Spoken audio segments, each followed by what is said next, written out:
Every crime story begins with a moment. For Keith Johansson, that moment was a 911 call. Help. My wife's been shot. I think she did it herself. His voice cracked. His breath was unsteady. He painted a picture of a tragic accident. His beloved wife, Brandy, had taken her own life while he was just 5 minutes into a shower. It was a horrifying claim. But was it the truth? When police arrived at the home, they found Brandy's lifeless body in the master bedroom. She had been shot twice in the chest. A 9mm pistol lay nearby. Her 6-year-old son was just down the hall, watching cartoons, oblivious to the nightmare unfolding in the next room. Immediately, detectives sensed something was wrong. How does someone shoot themselves in the chest, twice? Then there was Keith. He was completely dry, despite insisting he had just jumped out of the shower after hearing the gunshots. And when officers looked closely, they noticed something else, scratches on his torso, like someone had fought back. The story wasn't adding up. Keith rambled through several explanations. First, Brandy had been carelessly handling the gun. Then, she was suicidal.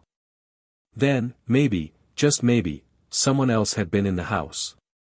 And then, the most shocking claim of all, could Brandy's own son have pulled the trigger? It was an unthinkable suggestion. Detectives knew they needed to dig deeper.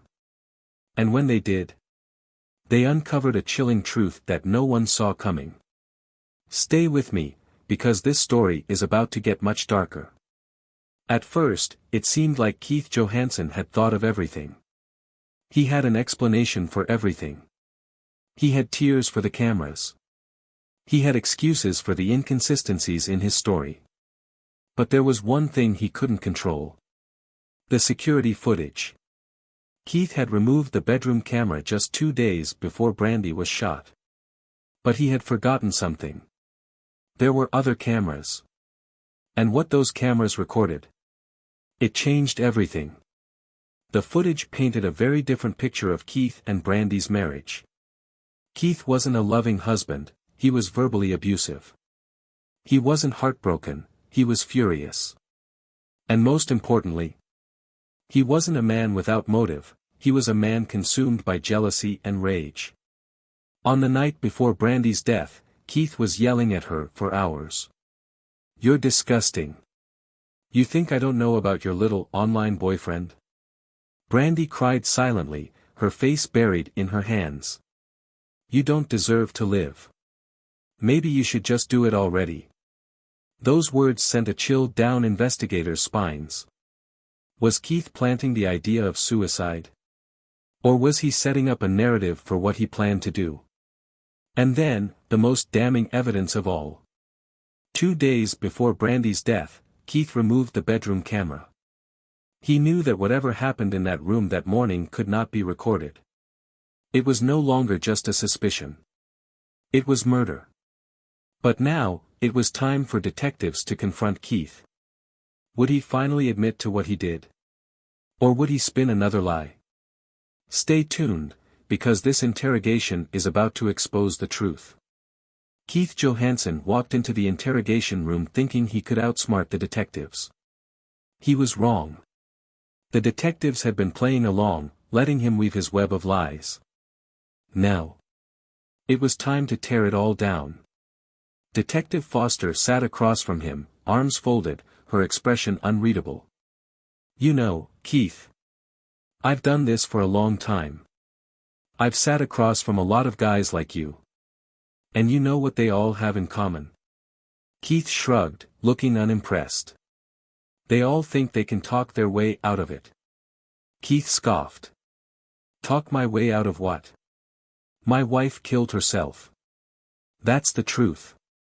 Detective Foster leaned forward. "Then explain this."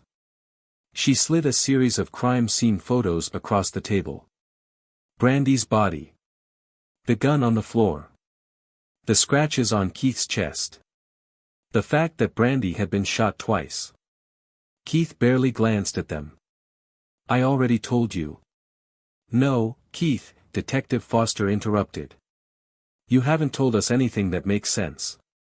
Keith exhaled sharply, tapping his fingers against the table.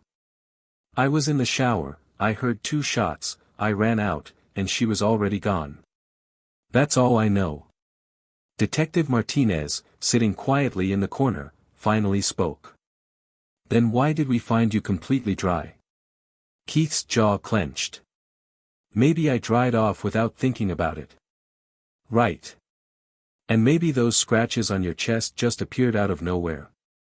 Keith was losing control of the conversation.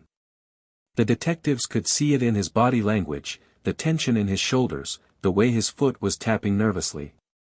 I don't know, man. Keith snapped. I don't remember every little thing, okay? Detective Foster smiled. That's funny, because up until now, you seem to remember everything perfectly. But now that things aren't adding up, suddenly, you don't know. Silence. Detective Foster pulled out her last piece of evidence. A USB drive. Let's take a look at this, shall we? She inserted it into the laptop, turned the screen toward Keith, and pressed play. Security footage from inside the house. Keith's face went pale. There he was, pacing back and forth in the living room, screaming at Brandy. You disgust me. You think I don't know what you've been doing online? Brandy's voice was barely a whisper. Please, stop.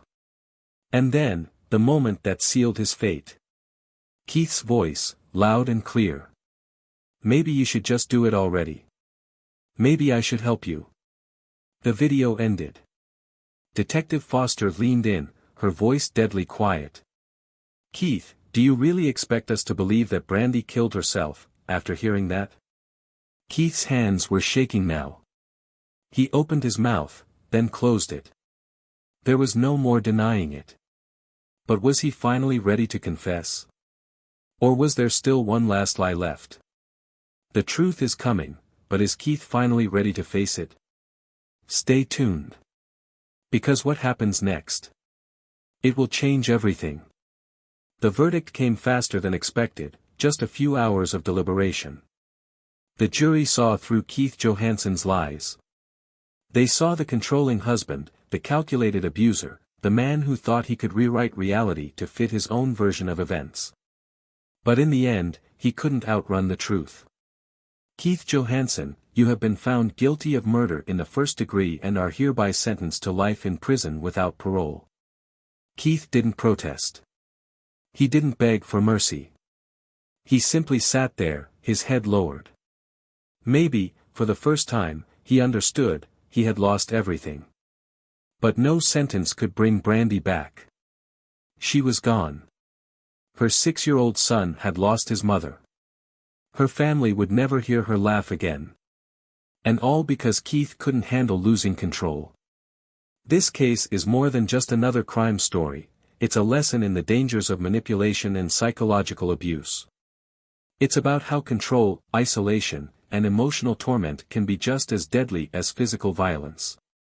So I ask you. Was this outcome inevitable? Could someone have helped Brandy escape before it was too late? And most importantly, how many other people are trapped in relationships like this right now, feeling like they have nowhere to turn? If you or someone you love is in a situation that feels unsafe, don't wait. Don't assume it will get better. Reach out. Get help. Because no one should suffer in silence. If you found this case compelling and want to hear more real-life crime stories, make sure to like, subscribe, and turn on notifications.